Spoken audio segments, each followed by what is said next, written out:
Hello, welcome back to Otter Pop Culture. Today we're going over the Jersey-born trio called Cash Cash in their fifth/fourth album, depending on if you're in America or if you're in the other part of the world or you're in Japan. Album called Say It Like You Feel It.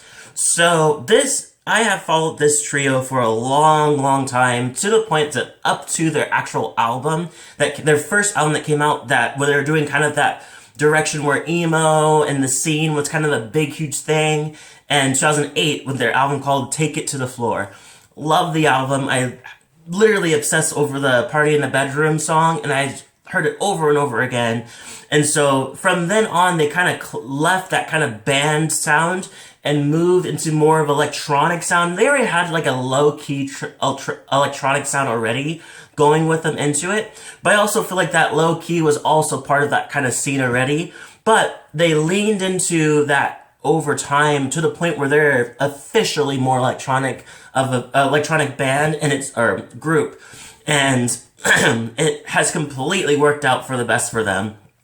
So let me go into this album. This album I want to say there's some good parts of it, there's some kind of parts of it, and the parts of it aren't too bad. It's just more of the fact it's just like, I've seen them do better, but this isn't the worst either. So I don't think they really had a bad album technically. I personally don't think so. So this album, though, is not, I feel like, compared to the last album that came out in 2016, the Blood, Sweat, and 3 Years, I feel like this one is okay. This one is pretty good, but it's not as good as the other one. The other one had much more of a hit to you. Like, they definitely came out hard with that one. This one, I feel like they kind of mixed it up a bit and had a little more lower tone, production, but they also touched on a couple of directions where they featured different people that don't usually mess around in the whole electronic direction. So let me go over my favorite songs. There's no really theme to this album other than more maybe a mixture between love mixed with living your best life kind of direction, and heartbreak, I guess. So let me just go over my favorite songs first. So we're going to start off with Ride or Die, which is, I already had this single played also in my, what's it called? In my Friday picks. So this song is really great with Phoebe Ryan. I really love it. I love the sound. It's so catchy, immediately catchy. They haven't lost their catchiness in their sound. When you know it's catchy when they do it. It's amazing. This song's really good. I love Finest Hour with Abir. I love it. I think it sounds so nice. I love the kind of idea of noticing that some things are not really working out sometimes, but it doesn't really define you of who you are. I think that's really, really cool. Going into the next one of what's this one? The Practice featuring Taylor Buono. Hopefully I pronounced that right. Buono. This one is a really good one too. I feel like it kind of touches on a couple of things, like I feel like it's very vulnerable in a way, because it talks about a lot of things that are pretty like, oh, I don't really think that's how it actually is, but I think that the insecurity and the feeling is completely valid, because I get it. Like, when you see somebody when you go through a horrible relationship with somebody, and nothing's really going well, and you guys are practicing, keep on staying with each other, and it doesn't really go well, and then you guys finally call it quits, and then they move on to the next person, but you start seeing like, oh, there's a lot more things are going way better in that relationship than went with ours. So it makes you think like, oh, was I just practice for the next person, and now she gets all the benefits of everything that I built up into this relationship to kind of work out in our past relationship, but now you know better, now you're doing better, now you have all this stuff going on, so now everything's going well with them, but that stuff doesn't really go, like, revert back to you to realize that, like, oh, it was because of that relationship that built him to understand, like, okay, I can't do this, is not how I should be behaving, or her on the opposite way. Reforget featuring Violet Days is a very interesting song. It pretty much, I couldn't find the lyrics, but the lyrics were pretty simple to get to. So I just listened to it over and over.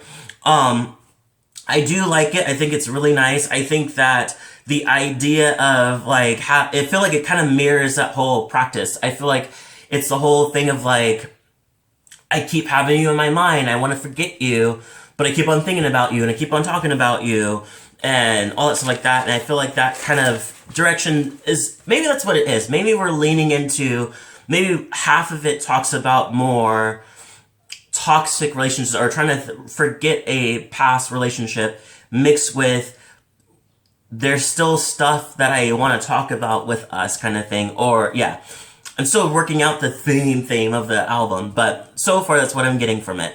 Call You featuring Nasri of Magic.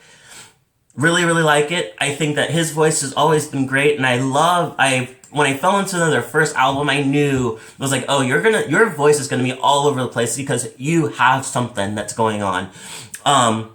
Love this one, very vulnerable, talking about like, in my worst of days, which is talking about, I feel like it's still on that trend of past after the relationship thing, where it's just like, yes, I know that we are not supposed to be talking to each other, not supposed to be around each other, but if I'm going through a bad time, can I call on you? Can I talk to you? You know, can I call you? As he says, when I'm driving through the night with no strength left inside, can I call you? Pretty much saying, can I still rely on you? Is that okay? You know? The Feels featuring Alex Newell. Oh my God. Does Alex Newell even know what a bad vocal is or a bad note is? He doesn't. It's not a thing. That's not a thing for him. Kills it. Just glides over like it's a fucking Tuesday to him. He just like, la la la la la la la la, high note. Okay, are we done?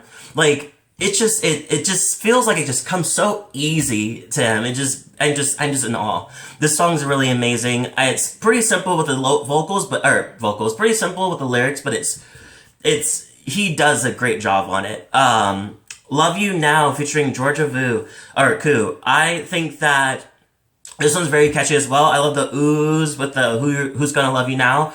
I think it's so catchy.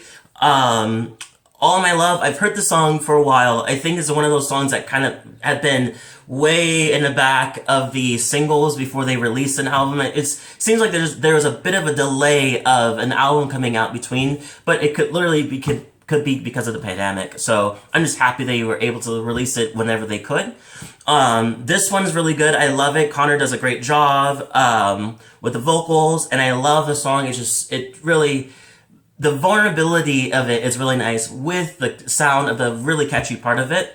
And that's pretty much it. I want to point out that the thought of it, the one thing I love about them is that they do touch on, and also in Blood, Sweat, and 3 Years, and also Love and Lust, a little more petty in Love and Lust, but they always don't shy away from this is how I feel, no matter if it's irrational or it's rational, like this is just how I feel kind of songs. And I think that kind of vulnerability is really, really nice. I love that they present in it. I don't really know if they write the songs or the people come in or the features come in and write it like for them. I don't know what the writing songs direction is, but it definitely works. Once again, I still think Blood, Sweat, and 3 Years is better than this album, but this album's not the worst. I give it a 7 out of 10. I give it a 7 out of 10. There's definitely some ones that I didn't really call on, that not because I don't like it at all. It's just,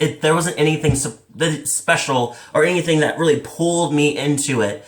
And I feel like these ones I did start definitely had something else to them. Leave a comment below, tell me what you thought. If you like this video, or if you like the album, let me know. If you didn't, let me know. If you like this video, hit the like button, subscribe button, and a notification bell too, so you get more of my videos. Thank you so much for watching, and I'll see you all in the next video.